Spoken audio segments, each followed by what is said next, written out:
Hey, Unruly Subjects, it's Chinjirai, and I need your help to keep the show going strong.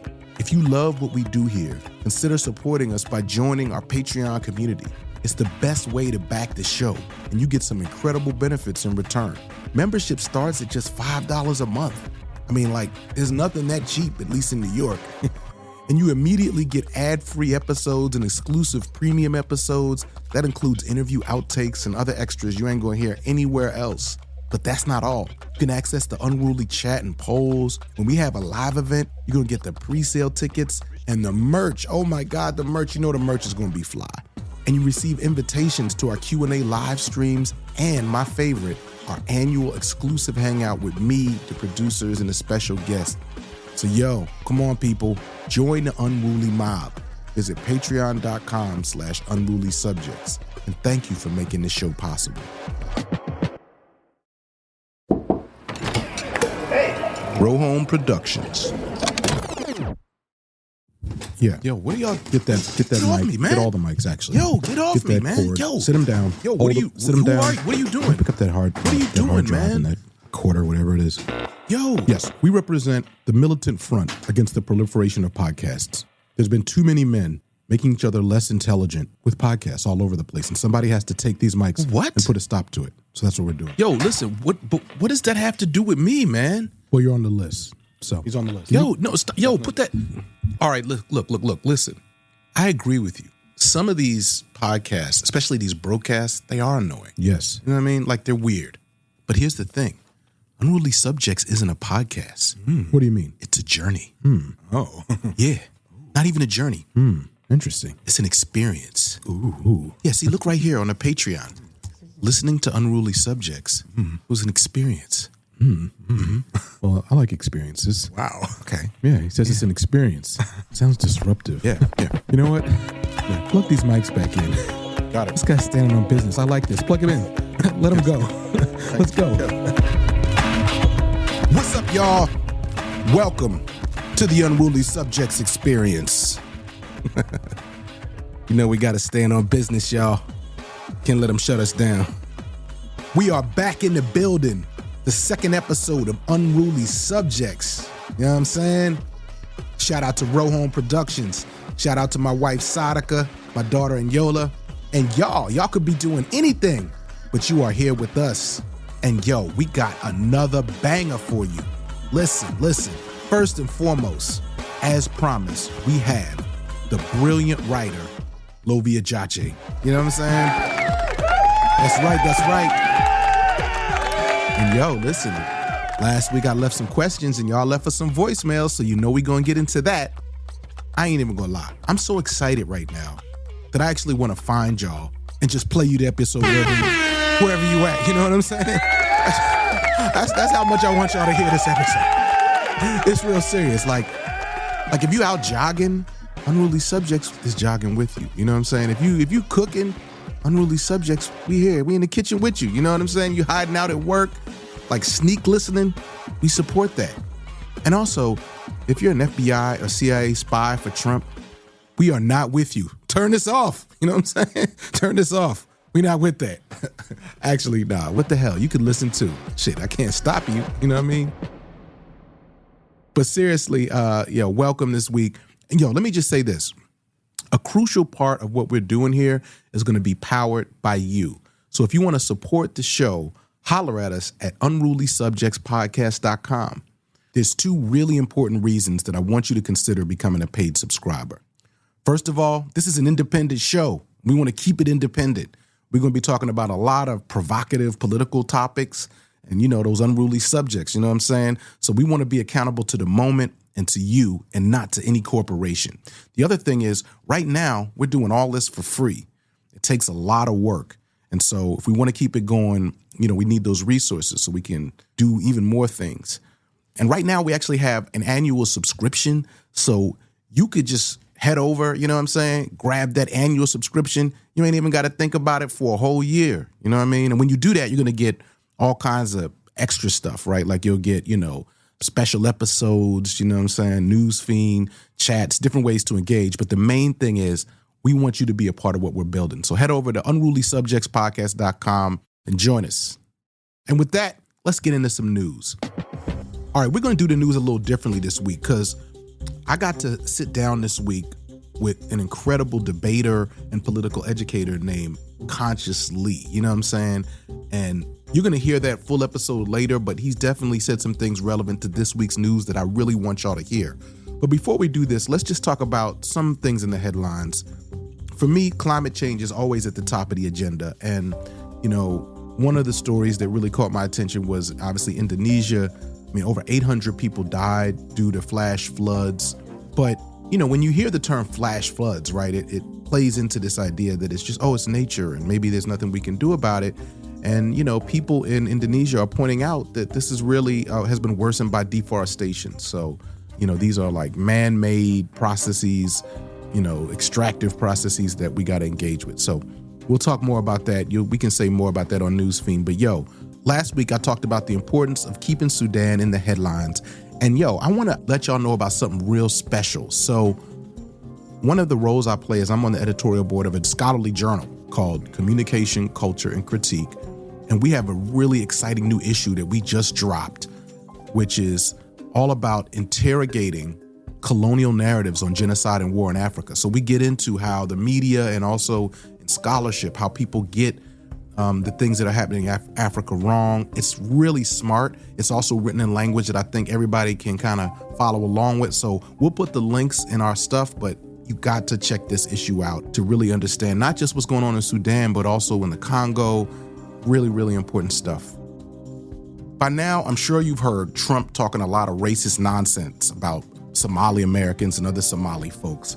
And yo, I got a lot to say about that. But what's more important than what I have to say is what Somali folks are saying themselves. They pointed out that this kind of racist rhetoric is closely linked to political violence. Let's not forget that earlier this year in Minnesota, 2 politicians were assassinated in an act of targeted political violence. So I want to be clear. Somali folks don't have shit to prove to Trump or anybody else. And I actually don't care whether you're a citizen or not. You know what I mean?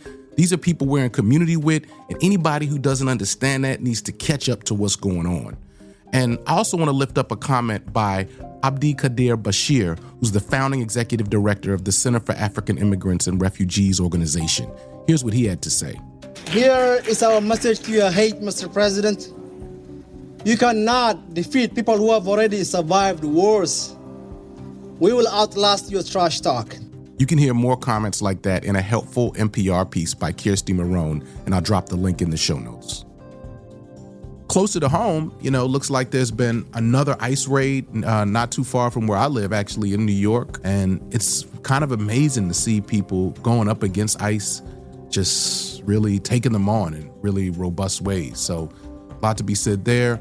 Also got to say, you know, that Mamdani transition team is sizing up, and I'm seeing some familiar faces, some people I know, some people who have been in the struggle. So that's interesting and complicated, but we will see how it all plays out. But yeah, but it's I got to say, I appreciate folks being willing to step up, you know what I'm saying, for that part of it. But what I want to get into today and spend a little bit more time with is actually the shooting of 2 National Guards. And you know, there's all kinds of typical frames in the news about that. But like I said, I got a chance to sit down with Conscious Lee, and I asked him, you know, how does he think about something like that from his position as somebody who's, you know, kind of like a social media influencer, but who does critical commentary about all things to do with power, things in the news. And what he said really, I thought, got really to the meat of what needs to be talked about. And I just thought it was a really smart way of approaching the news, even as a bigger topic. And so, yeah, I want to share it with y'all. So here it is. We saw that there were 2 National Guard folks shot. Right. And then some information came out about the shooter, which I'll let you share. But oh my God. How do you even engage with a piece of news like that? This is out. You're probably seeing the social media version. You're seeing the mainstream news version. How do you figure out what's true? I got 2 different ways I orient myself towards news as an influencer. You know what I mean? The first is the obvious, what I think that is good in terms of viewership and visibility, but sometimes not the best in terms of legitimacy or what is truthful. And that is being the person that gets the news out first. That's an orientation. That's one way of getting it out. And that's one way everybody's trying to rush to get it out. Yeah, it's guaranteed. All the studies and everything I know shows that if you're one of the first people to break a story, it's like, shit, break the story. Yeah, exactly. You broke the story. You want to get scooped. You know what I'm saying? So that's that. The second way of doing it is you are now prioritizing giving a nuanced perspective, and you prioritizing giving your own view. You see what I'm saying? Mm-hmm. Everybody talked about, the vetting process, and everybody's talking about who's to blame for this, Arab shooter, this Afghani shooter, people engaging in Islamophobia. You see what I'm saying? That's what everybody doing. I'm a debater. So you're saying even when you bring up the topic, there's takes that are just a lot of people are giving the same take. It's the obvious take. You know what I'm saying? It's the obvious take, or even as a debater. If we in a national championship, bro, and I'm trying to give me a national championship, man, I'm trying to bring it home. If me and you, we preparing to debate each other, let's say 3 hours. If I make the obvious arguments, you're going to win. Right. Because preparation is a part of it. I want to force you to be on your toes. I want to give such a nuanced, unique analysis that it forces you to deal with it in real time. Not that pre-prep bullshit you made with your coach. Because I approach the same way with social media. Your opponent already knows those plays. Social media the same way, man. Right now, think about it like this. You got to compete with the cute cat video. You got to compete with the crazy shit Trump said. You got to compete with that booty shaking video. You got to compete with the dunk highlight too. You're talking about politics, man. Mm-hmm. How are you going to make this cool, sexy, and engaging and thought-provoking to them? It's not going to be regurgitating the shit they can just watch on CNN, Fox News. It's not going to be that. It's not going to be either with those blog sites, whether it be a black blog site or red pill blog site, it's not going to be that either. What is the unique way of talking about this? And for me, how does power and domination deal with this? Most folks don't like dealing with power and domination. That's why my shit used to be a little unique. Mm-hmm. Most folks don't want to deal with that. To put it like right up top. Put it right at top. Why this matter, man? Why this matter? Who benefiting from this? Who get messed up? Who leads to profiting from this, and whose pain and suffering comes from this? You feel me? Let's just get to the simple. You know what I mean? So for me, the Afghan shit, I'm a millennial. I was in high school when I learned about Joseph Kony and Invisible Children. You feel me? Mm-hmm. Shit, I'm in high school when I'm coming to political consciousness and learn about all the various ways that war on gangs has been spent. All this, whether you're talking about Hamas, Boko Haram, Joseph Kony, or the Crips and Bloods, American government told me that shit is bad because you're recruiting kids, you're exploiting kids, you're putting guns in kids' hands, and you're exploiting them. You're exposing them to violence, and their bodies and brains ain't even developed yet. You're causing everlasting trauma, and you're using them as a tool of war. When I learned that the CIA recruited this Afghan child at 15 years old and had him doing God knows who, we don't know what the hell this man did to his own people in Afghanistan. The only reason why he got here to America is because he needed refuge because them folks in his own towns don't want to do something to his ass because what? He spent from the time he was 15 to the time he 20-something being a sleeper cell, an informant, an infiltrator, whatever the hell you want to call him, against his own people. That's why he was here. That's why he was in America. So his family and his community is saying he's been going through episodes and going through shit because he's carrying trauma. He carrying regret. He did some ungodly things to his own people in the name of the American government doing imperialism. They taught him to do that. They taught him, the same exact things that they said Joseph Kony was crazy for, putting these child soldiers in Uganda, they was doing that. Listen. The Crips and the Bloods, we say they bad because they put 15-year-old boys, they put guns in their hands, don't they? Ain't that what we say them niggas bad for? Yeah, that's Tookie Williams is bad because they let little drunk. Yeah. Shit, what you doing? So for me, excuse my pat, but this blew my mind. Like, hold on, CIA. So you've been recruiting children to do the dirty work of to do American gang activity. And that shit seen as cool and permissible. But you just got done, to me, they accidentally said it. They ain't mean it. See, the journalists on this one, if they did it purposely, they did it in a smooth way where they're trying to engage in who vetted this individual to come to America and accidentally exposed that he got vetted in 2011. At 15 years ago. The man, 29. Oh, shit. 2025. Subtract that, 2000. At 14. 29 minus 14 is what? 15. Teenager. And you got this teenager in a whole death squad. A death squad. You see what I'm saying? Like literally a whole bunch of experts said that it's a death squad. So if we know that the gangs here in America is fucking over a little 18, 19, 25, 30-year-old gangbanger that's carrying a whole bunch of trauma because he been killing his own people. Right. To be fair, you got outlets like, of course, Hammer and Hope. You know what I'm saying? Hammer and Hope, you know. We got shout out to Democracy Now!, Drop Site, Intercept. Them type places would probably report that and lead with that. But, you know, some of our dominant news that's the biggest part of the story. See, I think you saying it make you realize too is this. In many different ways, traditional journalism is just an arm to legitimize imperial colonial violence. There you go. And because that is just a truism, a lot of ways that we think about, you know, engaging in the true capital T truth, this, that, and the other, is really in a way, how can we placate to imperialism in a way that either A, leaves it undeterred, unnamed, uninterrogated, or B, allows us to interrogate it in a way where it is the white savior. It is the great thing that brings peace to the world. You know what I'm saying? Gotcha. So a lot of ways when we talk about the CIA, we do it mainly in a way where it's like, no, these are the good guys. Right. The reason why we have social order in the world is because we have people like the CIA that's able to go get the bad Africans and the bad Arabs and take their ass down. The reason why we have this, to me, journalism, that's a part of it. The reason why it becomes a whole school of thought is to be able to justify the colonial state, justify imperialism. How can we justify white supremacy? Through journalism. No, a lot of ways to make it where it's hard to do. And I mean, this is I think the real. No disrespect to journalists. I'm sorry, I ain't trying to beef with no journalists. No. I ain't trying to beef with y'all. I come in love. You know what I'm saying? I don't want no beef with nobody. I don't want no smoke with y'all. Unless y'all want to have a debate and then I got all the smoke. But other than that, I don't want nothing with you, goddamn. So yeah, that was George Conscious Lee. You know, listen, right? Do y'all hear the brilliance? I can't wait for y'all to hear that interview. And maybe if you go to unrulysubjectspodcast.com, you might get it a little early. We'll see. So last week on the first episode of Unruly Subjects, I asked y'all a question. And I invited y'all to call the Unruly Hotline at 215-436-9212.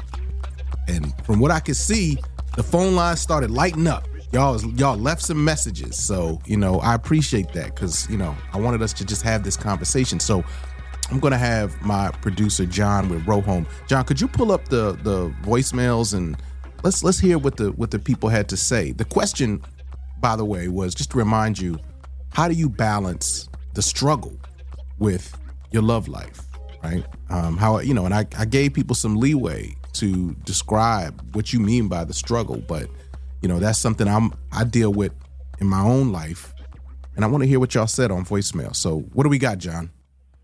Hey, what's going on? This is Edgar from Mount Vernon, and the struggle is real. I have a 9 and a 6-year-old that's a first and a fourth grader with learning disabilities, and my wife is an executive director. And after her 12-hour days and 4 hours of homework every night, and by the time we feed them and bathe them and get them to sleep, we have like 5 minutes to ourselves. Ain't nobody trying to be sexy after all that. I definitely relate to that. But sometimes we do this. We basically have like these scheduled intimacy maintenance where we make sure we spend quality time at the end of the night with each other.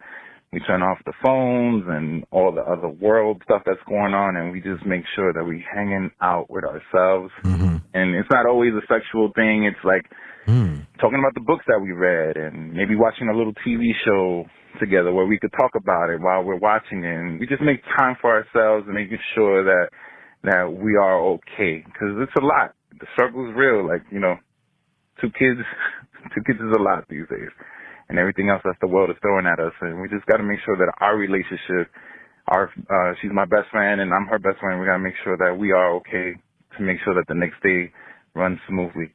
Thanks for listening. Bye. Wow. Yeah, the struggle is real. By the way, that was my friend Edgar Ruiz. He's a host of The Moth.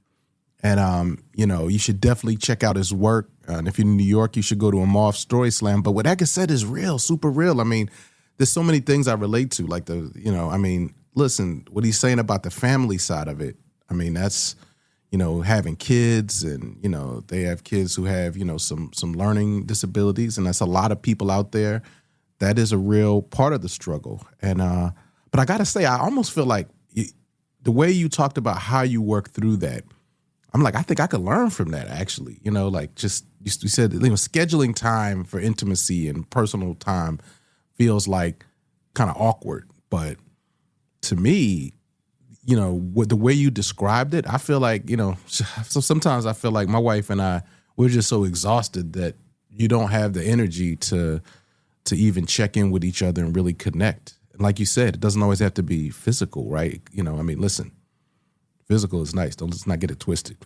But even as a prelude to that, right? It's like, just to, read a book together. I'm proud of y'all for making time for that. I love the way that you're negotiating this, Edgar.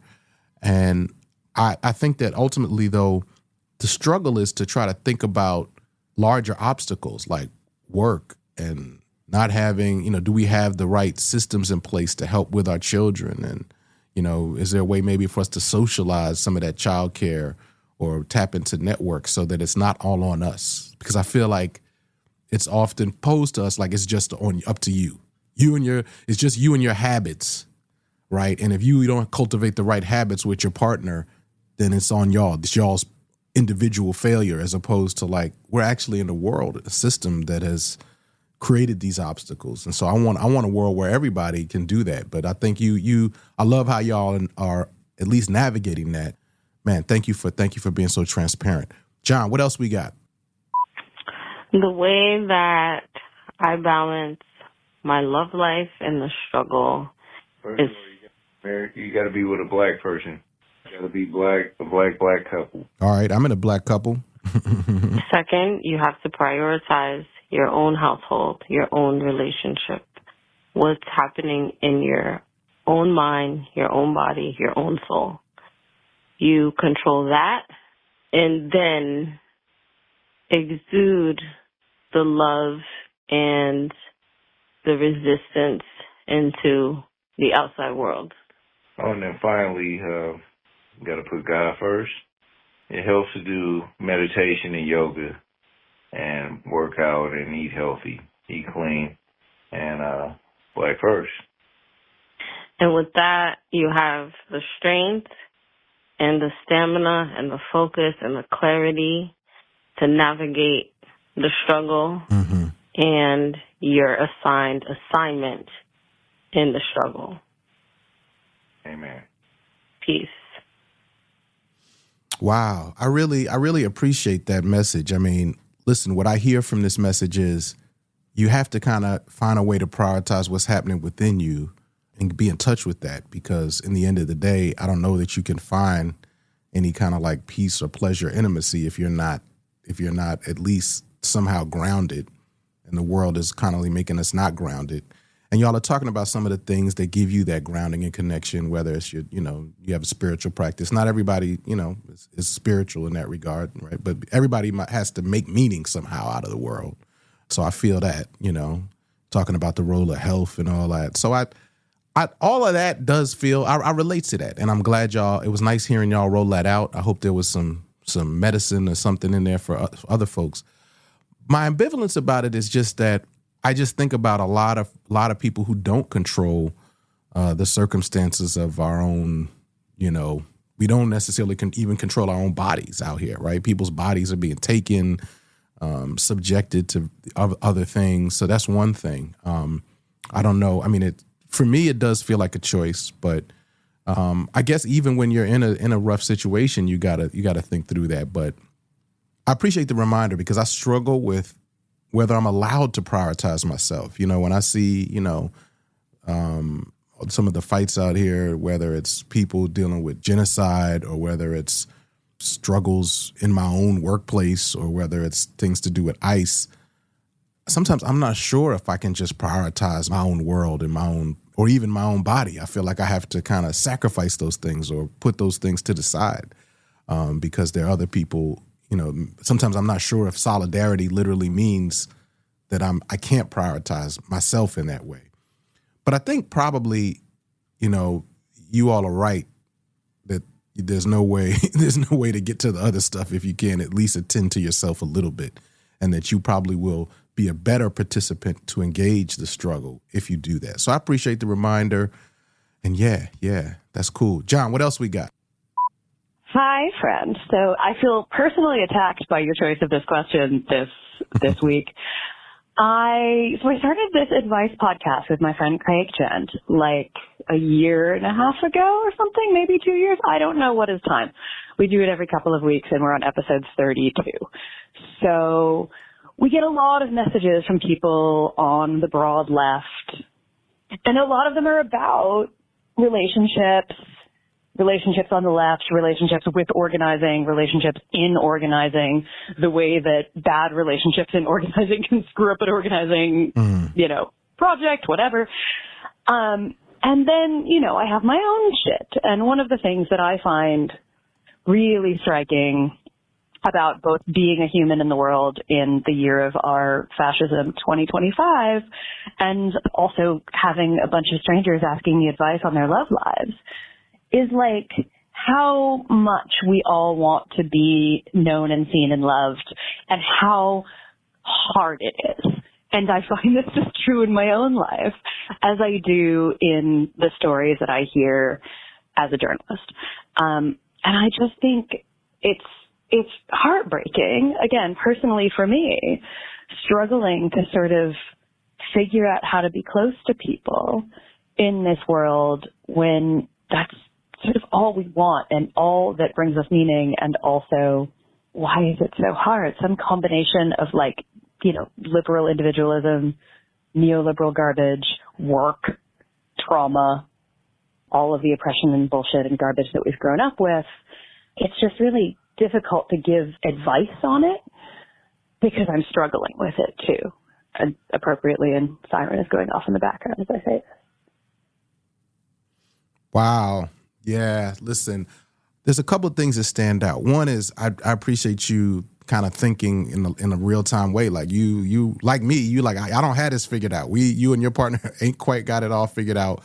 And I appreciate that because sometimes that's real. That's where it's at. But it's still, I don't know. There's something in it for me to hear you just, I'm not, at least we're not alone in not having it figured it out. Right. And that's important. Another thing that stood out is you talking about, people want to be loved. And, you hear it like when people are asking for advice, when people are trying to figure this out, when people are trying to connect with each other, maybe like on the front lines of struggle, maybe in their own personal struggle, like Edgar, is people in the end of the day want love. And in a way, we have a world and systems that are in the way of that.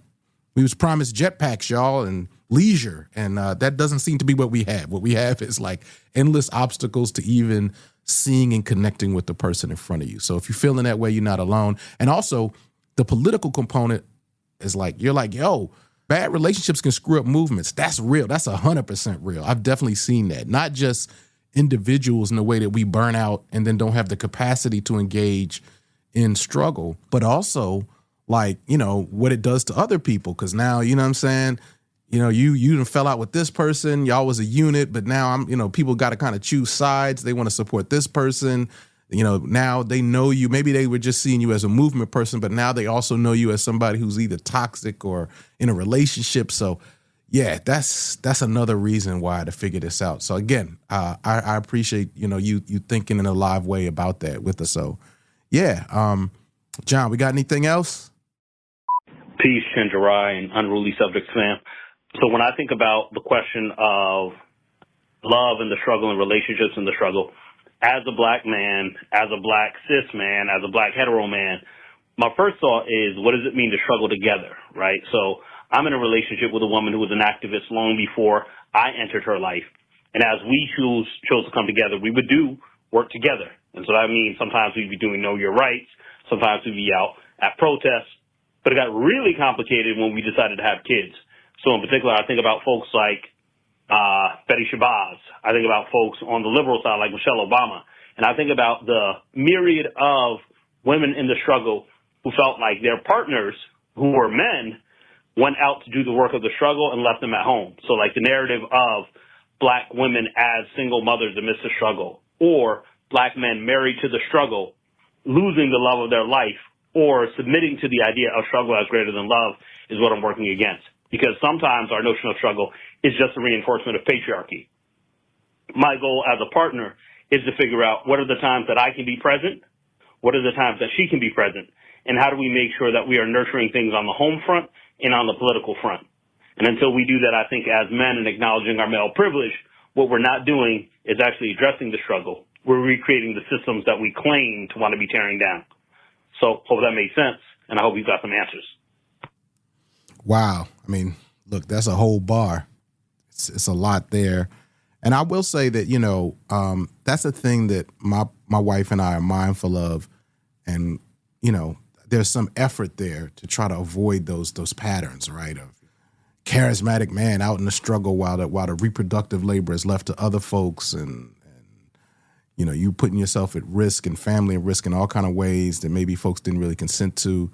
We try to be mindful of those, but I would say being mindful really for me is just about an ongoing process of accountability, because I know I'm failing at that. You know what I mean? Shit, I'm probably failing right now, you know, right in this time frame. But, you know, we are having the conversations, and man, I think that was my brother Doomy. Doomy, I appreciate you.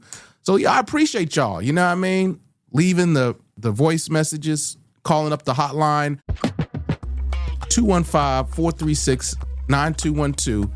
This week, we're going to have another question for you, all right? And this week, I'm shifting gears. It's related a little bit, but it still is kind of in the family sort of like reproductive labor space. By the way, that's just a big word we use to talk about family and how we take care of ourselves. I hope y'all ready. This week's question is this. I'm noticing some real differences in how people raise their children. You know, and some of the people that I'm in community with, it looks like on the surface, those are sort of like racial or ethnic differences in child rearing culture. Give you an example. I was with a friend recently, and you know, his child was running all over this restaurant we were. This kid was running up and down the restaurant. It's not the first time I've seen this. Now, to me, right, like I know when I bring this example to a lot of my black friends, right, they're like, yeah, that's just how white people are with their kids. They don't do I mean, look, I know. But my thing is, I don't want to paint us with a broad brush, but if you talk to a lot of black people, they're going to tell you there's a kind of thing where they're like, yeah, white people's kids can talk to their parents any way, any crazy way. Ask the black people in your life if they've ever at least heard of this. If not, they buy into it. Now, the problem is that, of course, that kind of sort of generalization might not really be it in the end of the day. Of course, there are white people who discipline their children and who want to, you know, raise their children in some kind of cooperative way and have some kind of boundaries. And so a friend of mine raised the question. He said, you know, Chinch, maybe it's not racial, maybe it's generational, right? Because it is true that when I think of some of the examples of that I'm seeing right now in my life, they are people who are like almost at least 10 years younger than me as parents. And so and again, I approach this with compassion because I know everybody's trying to undo the parts of how they were raised that they didn't like. And a lot of that, you know, at least in this country and in this world, is like there's a very authoritarian approach to parenting that just kind of doesn't recognize children as agents, is not compassionate to what they might be dealing with. But anyway, what do y'all think? 215-436-9212. Are these differences, is it really about generation? Is it about race and ethnicity and culture? I mean, share your experiences. You got, you know, the hotline, you only got 3 minutes, but I would love to hear what y'all think. Have y'all seen this? Let us know. Next up, my interview with Lovia Gyarkye. Lovia is currently a culture editor at Hammer and Hope. In full disclosure, Lovia and I work together as part of the leadership team at Hammer and Hope. Proud to say that. Lovia's previous experience includes working as a film critic at The Hollywood Reporter and an editor for New York Times Magazine. We talked about really interesting things, including, you know, how she approaches critiquing culture as a writer, you know, how she's developed as a writer. I think it's a really, really smart interview. And one note, we are going to talk about a piece she wrote in 2017 about Trevor Noah. And, you know, she goes in a little bit on Trevor Noah. I mean, some of the stuff that we're going to talk about is stuff that, I don't know. I don't know if it applies now. Trevor's grown a lot, but either way, I want y'all to hear what's in this interview. So after the break, Lovia Gyarkye.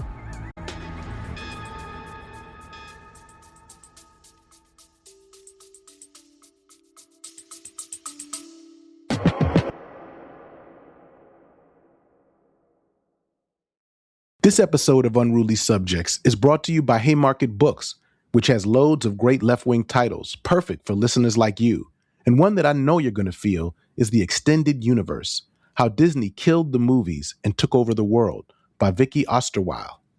A provocative history of Disney's rise to cultural dominance, The Extended Universe pulls skeletons from the corporate closet to decode the political messages hidden in all your favorite childhood movies. In The Extended Universe, Vicky Osterweil takes us on a quest to discover how Disney's Imagineers have made it impossible to reflect on the wonders of growing up without thinking of Disney's movies, amusement parks, and merchandising. Drawing on extensive interviews with filmmakers, screenwriters, union organizers, and Disney adults alike, Osterweil unearths reactionary political commitments and maleficent legal maneuvers so cartoonishly evil they would make one of Walt's own animated villains blush. As Natasha Leonard puts it, Osterweil is the brilliant, generous, and revolutionary guide we need to rethink cultural production today and kill the mouse inside our heads. Find The Extended Universe at haymarketbooks.org, where all hardcover books are 10% off every day.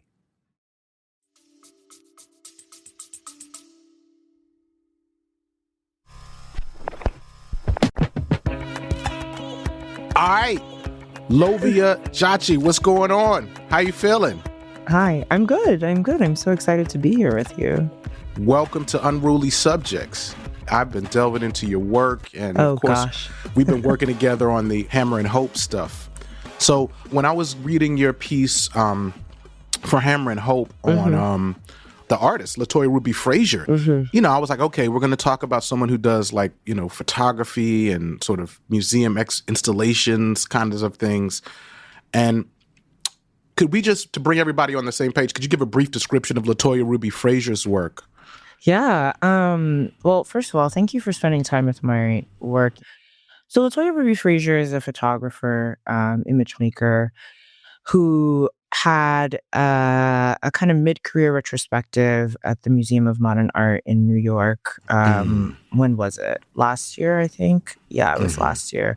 And it was called Monuments of Solidarity. I've, you know, been an admirer of Frazier's work since her early series, where she took these really, I think, gorgeous photographs of her family, and she showed her life growing up in Braddock, Pennsylvania.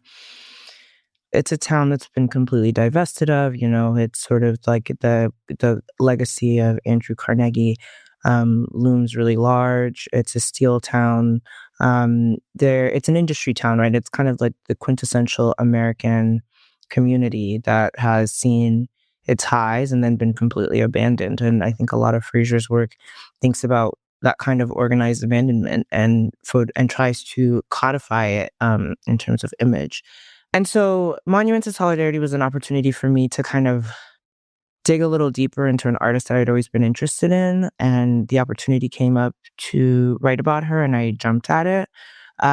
She really wants to elevate her subjects. Like, her big thing has always been like, I am bringing my subjects with me. I am elevating them so that they are on the level of the image maker. Like, there is no photographer and subject. There are just two people making an image.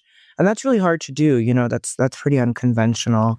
Right. I mean, it's like, it's hard to overcome that power, even when you have good intentions, right? Absolutely. To really actually do that. So how do you think she does? Because there's some people who are like, claim to be doing that. And then sometimes people feel like you're doing actually even more violence by not acknowledging Absolutely. the inherent. So what do you think of how she's doing with that? I think, I mean, one, there's a material kind of level, like, of contribution in her work, right? Like, she doesn't see herself as separate from or distant from the people that she's photographing. And so when she was In her earlier years, when she made images of her grandmother and her mother, she would then use the money she got from making those images to help pay their medical bills, right? Wow. When she went to Flint to do her series, her photographic series there, she used part of the funds that profits that she made to help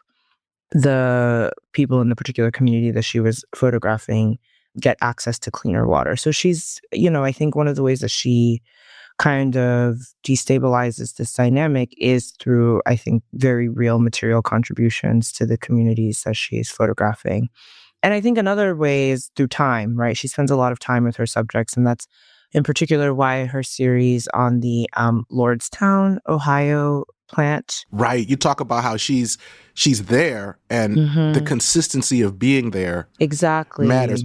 But I want to return to something that you said when you talked about how LaToya's work was integrated with her own survival of her family. Because, again, when we think about this kind of photography and installations, I think there's a lot of poor and working class people who certainly aspire to be artists in that vein.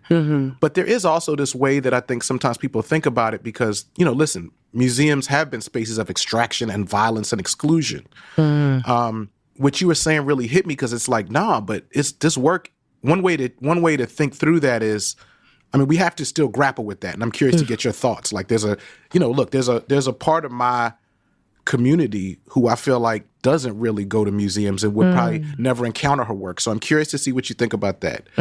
But what you're saying is that we don't only have to think about the relationship of this art to, class and to working people through the lens of consumption. It's also about production.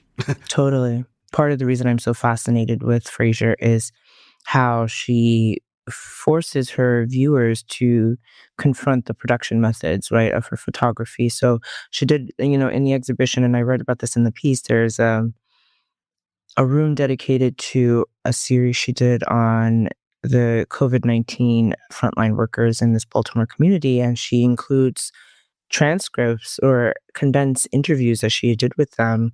And her kind of goal in that room was to make sure that it took you 20 minutes to read and absorb, I think, each piece. And that's how long you usually get in a doctor's office in an underserved community. Like you're in how long you spend with a doctor. Like you can wait hours and only see the doctor for 20 minutes. And so that kind of attention to detail to me, is... listen, Unruly Subjects community, y'all hearing this? Are y'all hearing this? Are y'all hearing this brilliance right now? That's all LaToya. That's all LaToya. It's LaToya, and I got to shout out your attention to that. Like literally, the experience of being in the installation mirrors and evokes the conditions of, what we could call production, the experience of being in the medical thing. These ways of thinking are what I think are so crucial. And, again, maybe, look, there's a crowd who are like, oh, yeah, that's obvious. Of course, that's what happens. But I didn't graduate from an Ivy. I'm a passionate nerd and educated myself, but this stuff is really powerful. And I think it's also important to remember different ways to intervene. Totally. Yeah. And I think that's why reporting is so useful. Like I wouldn't have known that either if I hadn't spent so much time with LaToya Fraser and spent so much time with her work. Right. And like, those are the kinds of details that I think can kind of get cut for the sake of space in more mainstream publications, but that like in a place like Hammer and Hope that matter, right? Like that the fact that those details about her production, the details about her profit sharing, the details of how she even just like decides what subjects to pick are all crucial to her practice. And I think when you are in more consumption-oriented spaces, that information gets kind of cut for the sake of just like, well, these are also really technically beautiful images that like help me feel empathy for a community that is like far from me, I want to come back to like how you've navigated that because, you've written for all these places like Hollywood Reporter, The Nation, where maybe you didn't have that space, even though, I don't want to sort of impugn the attentions of those places because they're terrains of struggle like anywhere else. But I want to get back to that. But I want to talk about another piece that you wrote. This was a piece, I think, in maybe like 2017 about Trevor Noah. Oh my gosh, yeah. And, I mean, like, listen, one of the other things I worry about sometimes with culture writing is that it becomes a space where people are very descriptive, right? Like they describe, and we all sort of marshal our education and whatever big words we learn to describe things, and sometimes very apt in, beautiful ways, ways that are like, but I worry that the politics of it gets lost. And so, I remember when Trevor Noah first appeared on the scene, after the really incisive political critique and very direct of Jon Stewart, I remember just feeling like, this dude is like talented, but he's just not like, there's something missing. He's talking around the issues, you know what I'm saying? He's not quite like, I want somebody to like, look, I'm like this, I hope this, I do not condone political violence, even though it seems that certainly black folks in America can't escape it. But I'm like, metaphorically, I want you to drop the guillotine. You know what I mean? If you're a comedian, drop it. So anyway, like I'm reading your work and I was like, oh, I didn't know what this is going to be. I was like, okay. And you really went in there. I mean, you went in and really kind of grappled with just what the problem is with Trevor Noah, right? While also, I think, recognizing his talent. So could you say a little bit about what made you do that? And also, my gosh. Yeah. Well, so this piece started actually in the vein of Noah, of avoidance and talking around issues. I pitched this to a friend of mine, Jesse McCarthy, who you can't see, but I have his book of criticism here. You should all read it. Oh, what's it called? Who Will Pay Reparations on My Soul. So he was an editor at The Point, a contributing editor at The Point magazine where this piece was published. And it was 2017. I just graduated from college. I was interning at the New Republic or working as a fact checker there. I can't remember because I did both. And I was really eager to write. I was super interested in getting my name out there. And I'd gotten these tickets to The Daily Show, went to the live taping, and I was like, wow, like I want to write about Trevor Noah because, like, Well, wait, slow up. That's exciting. Hold up. Let's just slow down. My friend won the lottery and got us tickets to see. Oh, wow. So this was just like... Yeah. So I was already at the show.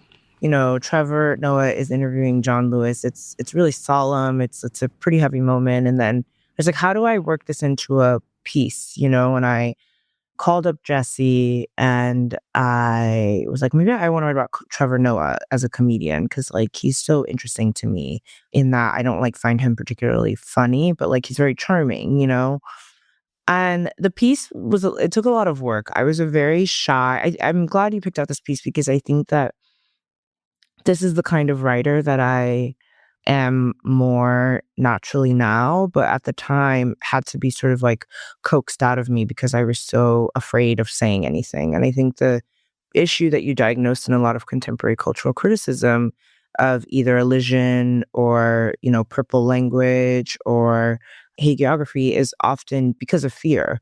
And I had to shout out Jesse because he helped me be less afraid. I mean, he's just like a well of knowledge, particularly his vast knowledge about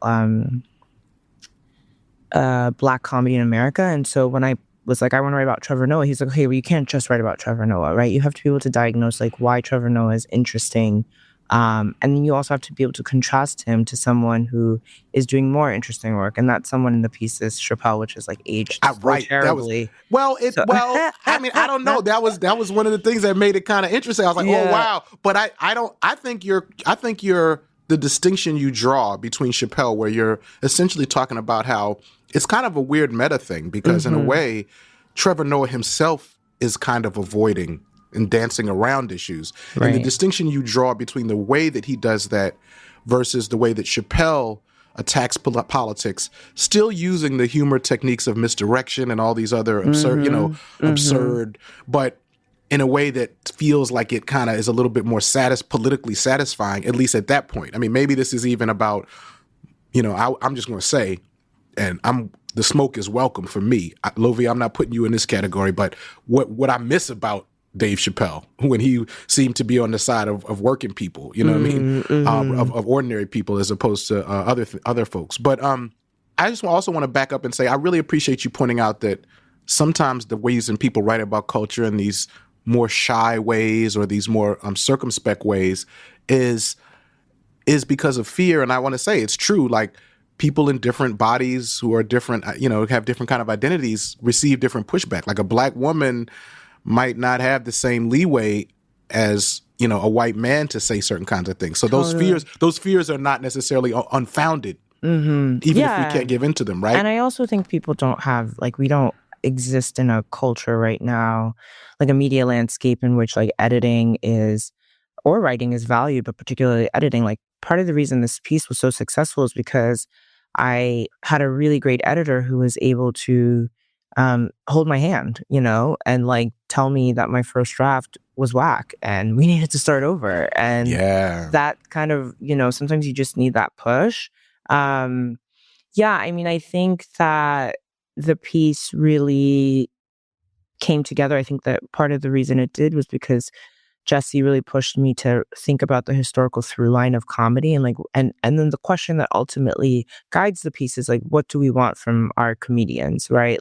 So the piece ends up not really being about Trevor Noah, but instead what we want from comedy in a political time. And I think that's a question that we're still grappling with 100% right now. Two questions. Yes, exactly. It is. Two questions. One is, say just briefly a little bit about that revision process, because I think that, listen, if you're working in the newsroom or in certain contexts of production, you're pressed to do things fast. But also, I see this sometimes even with my students is it's hard to put yourself out there and receive critique. And but you said that was crucial to this piece getting to where it was. What was that like? And how do you, what's your advice to people who are in that? My advice is that revision is writing. I think a lot of people think that the pieces that the first thing they write, because the first thing that you write can be so hard to get on the page, you're really married to it. But actually, it's so rare that the ideas behind the first thing you write will probably be sustained throughout drafts, but the actual articulation of it is subject to change, and you should be open to that because that's where the real writing happens, So with this piece, I think I turned in a draft that was pretty meek, and Jesse called me and we talked about my ideas and my thoughts. And then he, essentially reworked the entire thing and was just you need to put this here and you need to put that here. And it was really instructive. I mean, it was obviously at the time humiliating because I was oh, now my friend knows that I turn in bad copy. But it was also really useful because it was a first draft, and I didn't understand the scope of the piece. I didn't really understand the question that was guiding the piece until I could talk to my editor about it. I'm happy to report that my first copy no longer looks like that, but mine does. Mine is. I got horrible first drafts, but I just, Well, my first drafts can still be. I mean, all of my drafts always need work. All drafts need work, but I think that working at a place like the Hollywood Reporter, where I didn't have the luxury of time, it's made me more efficient as a writer, which I don't know if it's necessarily a good thing for my craft, but it is good for speed.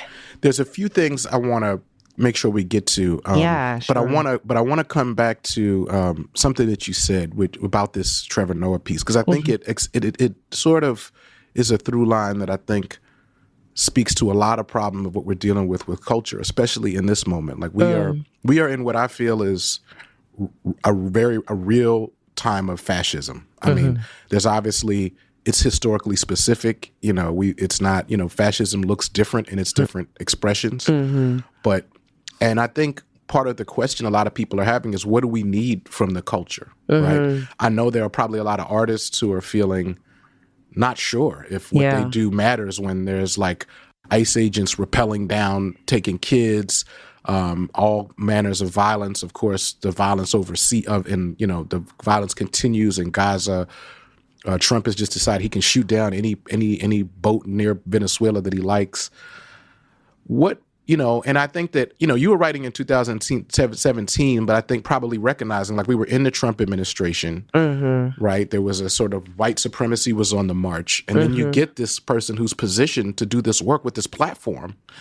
We're thinking about that on our show a lot. What is needed right now in cultural work? Yeah, I mean, this is a question, as you know, Chenjerai, that we're also trying to think critically about over at Hammer and Hope. And part of the reason that I took this job was because that question became louder in my and I felt like, it was like a call that I couldn't ignore, kind of. Um, I think that we, in this moment, I hate to be prescriptive, but like I Be do. prescriptive. I We all well, about prescriptions. I feel like I'm really attracted to work that is rigorous and that has some tension. Hold up, slow up. Right. We're going to rewind for a minute. Okay. We just started a new segment. Unruly Subjects. We're about to go into our segment now called Prescriptions from Our Culture People. You know what I mean?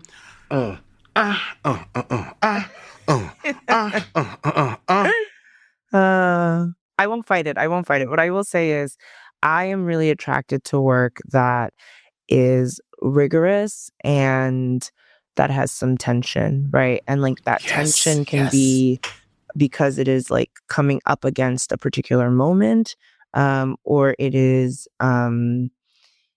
trying to say something and pointing out like a lack, right? And I'm really curious about talking about the art that we consume from that perspective and not shying away from saying things that aren't maybe just exclusively celebratory. In my LaToya Ruby Frazier piece, when you're profiling a subject, you're really confronted with another human being, right? But in the piece, I talk about how I felt this contradiction between this artist who was doing so much good work in her community, but was also represented by Gladstone Gallery, was in the MoMA, like these institutions that have, either stayed silent about the genocide and or have been complicit in some way. And I wanted to know, how does she reconcile that, right? And I could have just not asked that question. Ultimately. That's kind of scary. You mean Right. this person is giving you time. They're like, oh, you're going. Oh, so that's what you're going to do? Right. You're sitting there and you're like, we've spent 2 hours together and now I have to be like, so what's good? And that's hard. But I think that it's those, it was 20 seconds of courage, right? It took 20 seconds of courage. And I think it really enriched my piece because, one, it was kind of the elephant in the room. And two, I actually got to hear this artist articulate to me her process, right? And I learned more. I might not agree all the time. You might not agree with your subject, but I think having those kinds of conversations is important because it just means that people are talking about it. And I think talking about something, even if the answer is imperfect, even if the response is not what you imagined, or even if it's scary to ask, is far better than just pretending it's not happening, 100%. No, this is what you say. All right, that was our prescription segment. Prescription. Whatever. All right. So all right. That sounded like really 90s. So maybe I don't know how to make it, prescription. No, it's fine. We're in the throwback age. Yeah, okay. Exactly. So, but one reason why I think what you said is so crucial, and I love how you phrased it about, I want to feel some tension, is because I think that there's a lot of people out there who, when we're talking about how, how people talk about Black artists in particular, or brown artists, or just, folks who are, the sort of, trying to survive and have been the focal points of empire, right? People are sensitive and feel like we have to celebrate them because the ways that people talk about them are racist, exclusionary, and that our job is just purely to lift them up, and we can't really. And I think that is yielded almost like you can't have a question about accountability or ask these. I mean, there was some notes of that at work in our recent teaching we did on Asada. If you remember, where Dream came through and was like, yo, hip hop is not inherently revolutionary. It can be leveraged in a revolutionary way, but it's not at all. And in fact, it's quite reactionary in a lot of its mainstream expressions. And, you could feel that some folks in the room were unsure if you're allowed to say that. Yeah. Like, we got to champion hip hop. We're not allowed to say hip hop is reactionary, So I think what you said really addresses this. And actually, this is a good transition to one other thing I want to talk about, which is, you have a great piece that you wrote for Dissent, which is a sort of review of a new volume on Stuart Hall's work. And, Stuart Hall is not it's a dense writer. You got to read some of them sentences multiple times. But I was, first of all, impressed that you had done that.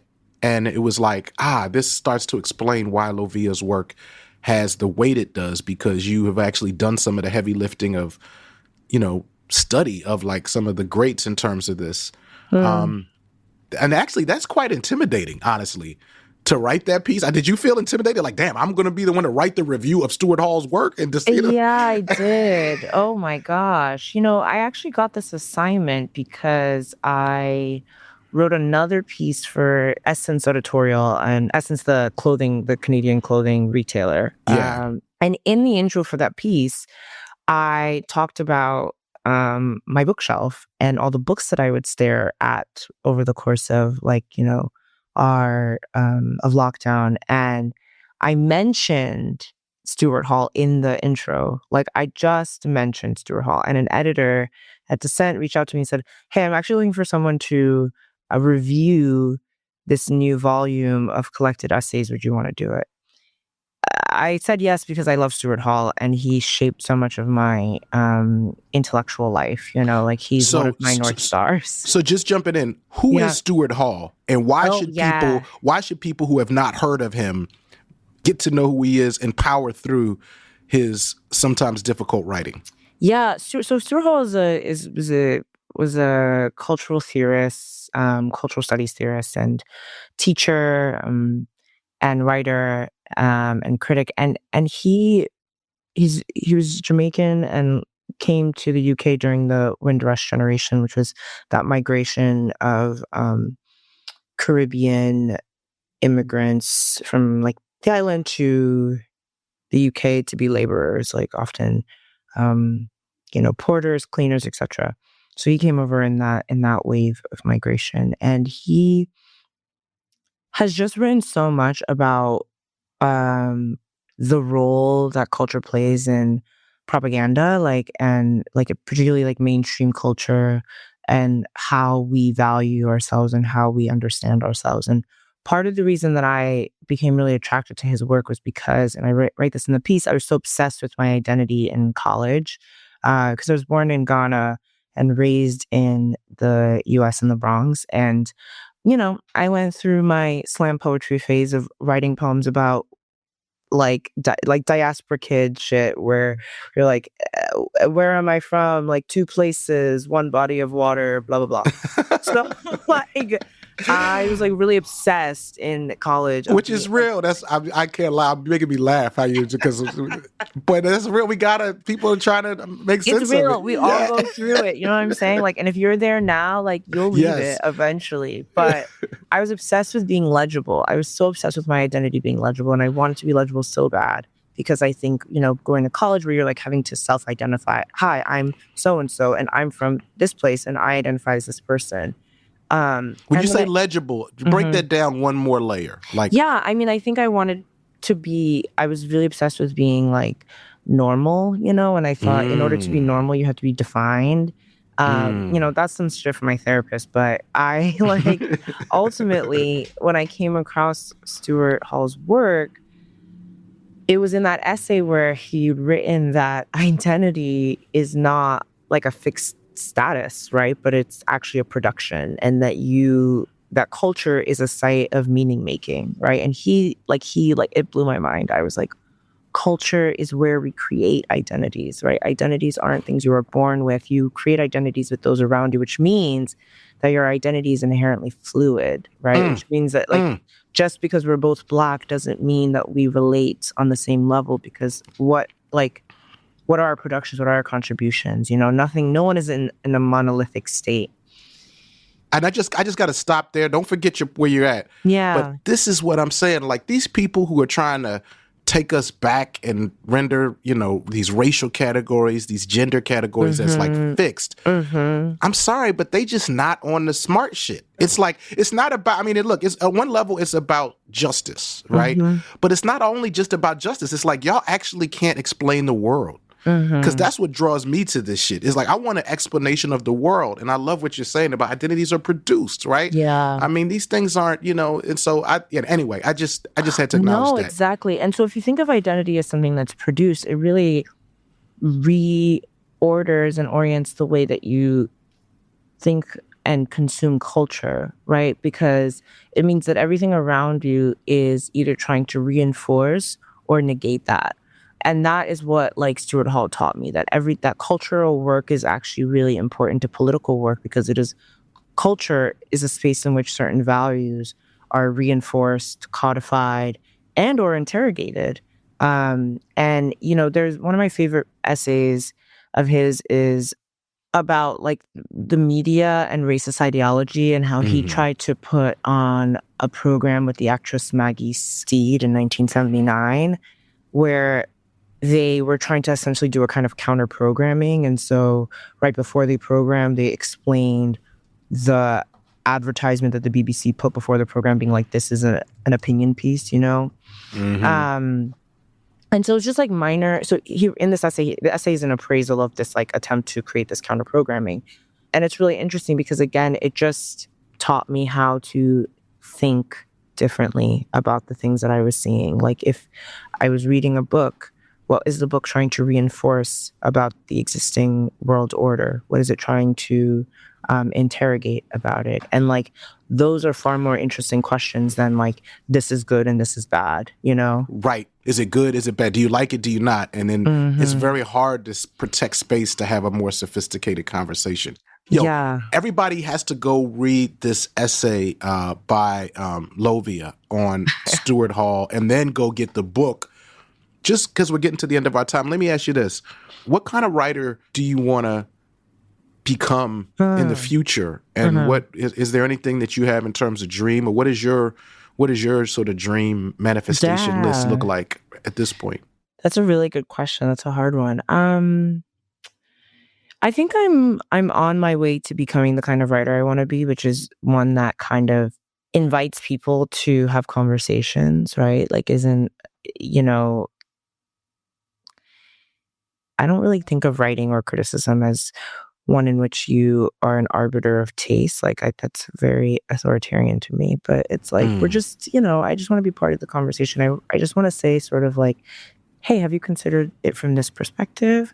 There are a lot of things I want to write, I mean, I started out as a child, I really wanted to be a novelist. I think I still do. I think I still want to write a novel, but I don't know when, But I'm here for it. I was wondering. We need that. We'll see. We got a little time. We got some time. We've got time.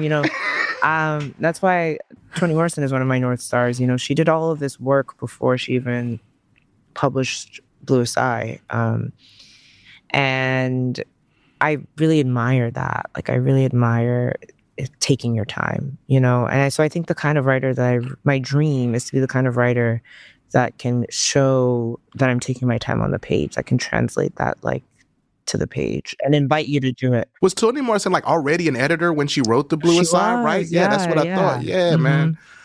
Yeah, right. And I like this, taking your time. And your work is a reminder, I think, to all of us that part of what we're fighting for when we're fighting for social justice is the time and space to think deeply about things. And I felt reading your work, I need to take more time, because among other things, you wind up being a mile wide and an inch deep if you don't.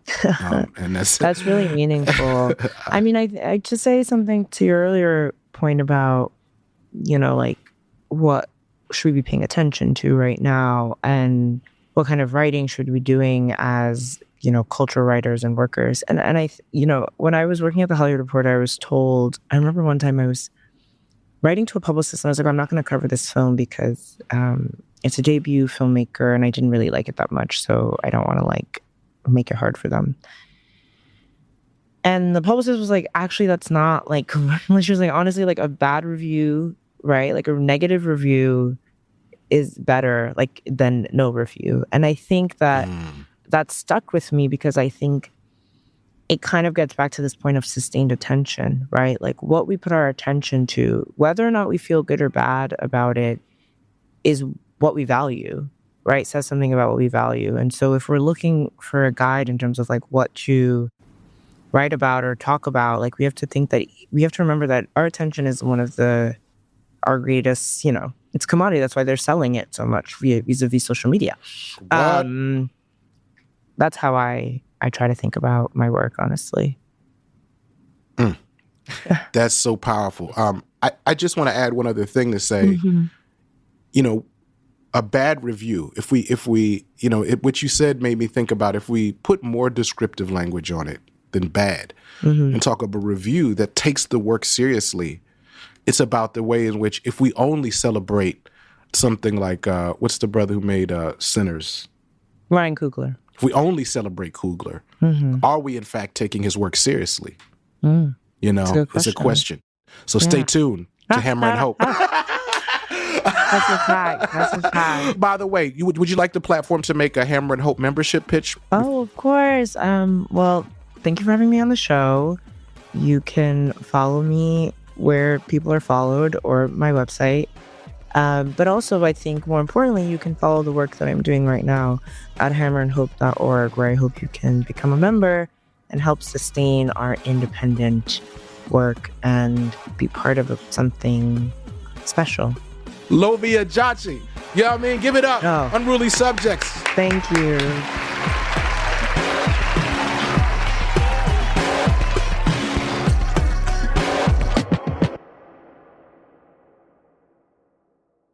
What's up, y'all? We're getting close to the end, but I can't end this episode without hearing from my daughter, Yola. Now, last week, my daughter, Yola, she issued a call to action, you know what I mean? A plan. My daughter wanted us to figure out what is the best ice cream, right? What's the best flavor? I know y'all got opinions about that. And what are some of the best ice cream establishments in your town and in my town? Now, to figure that out, that's going to require some planning. And trust me, we here at Unruly Subjects are committed to that planning.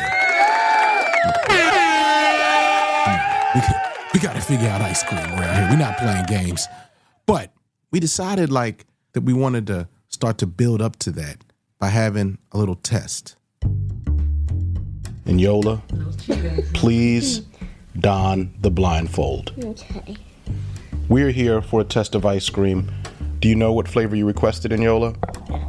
Cookies and cream. All right. Okay, cookies and cream. That's correct. That is the flavor. In front of us, we have one cookies and cream from a company called Oddfellows. Another brand is Nick's. And Yola, in a moment, you're going to taste two different ice creams, and you have to determine which one you like the best. Okay. Are you ready? Open your mouth. And we're tasting. What do you think? How does it taste? Describe it, please. It tastes like Oreos. It has like an Oreo kind of flavor? Yeah, like... What else? Anything else you want to say about this contestant? Feels like some chocolate mixed in it. Okay. Let's cleanse your palate. Here, and Yola, hold your hands out. Take a little sip of the water and hold the water in your mouth. Why? Just swish it around in your mouth. Fine. And spit it out. Okay, palate has been cleansed. Next up, we have the next contestant. Open wide. It tastes like strawberry, and that strawberry is like mixed up with that chocolate, which tastes a little weird to me. I see. Okay. So you like the first one is definitely the winner. Yes. Ladies and gentlemen, Unruly Subjects, we have a winner. Oddfellows Cookies and Cream. Woo! Oddfellows Cookies and Cream.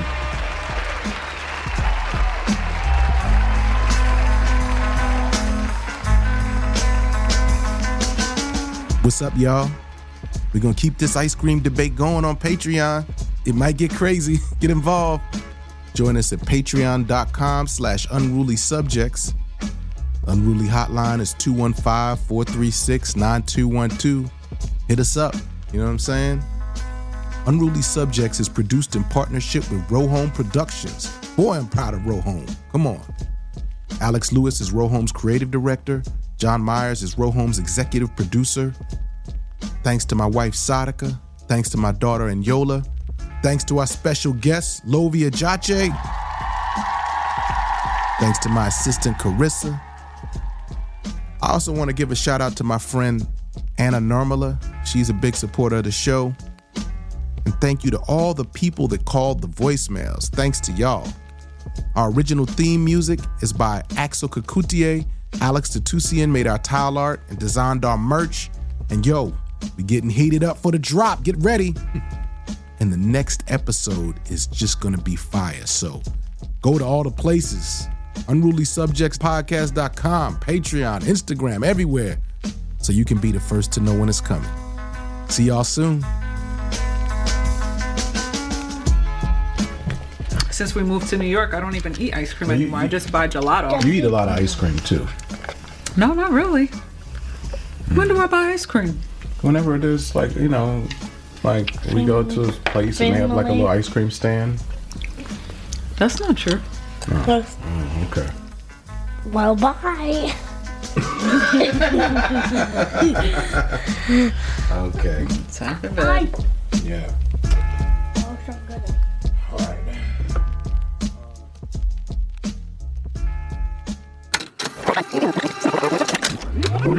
Rohome Productions. Unruly Subjects is supported by listeners just like you. Join us at patreon.com/unrulysubjects.